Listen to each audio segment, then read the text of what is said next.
Hello, traders. FX Pip Collector here. Today is Tuesday, August 12th, and this is my analysis for gold. And we are on the daily time frame to start with.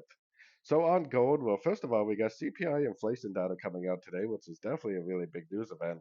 Now, I've been saying for weeks now that this potentially is going to go down to finish off this wave four of wave three, which I think could bring it down to $3,000 an ounce and maybe even a little bit lower. And we definitely did get a nice engulfing move to the downside yesterday, which could signify that this is now back into the downtrend. So I definitely would be looking for sorts. Now, as I go down to the shorter time frames, like the 4 hour, because this move up is five waves, which it definitely is, I would kind of expect this move down right here to be three waves. Like this would potentially be like an A, and this would be a B, and maybe it would go back up for a wave C. Now, the problem with that is the daily analysis has us very, very bearish, which means that this could potentially not be a wave B. It could potentially just keep on going down.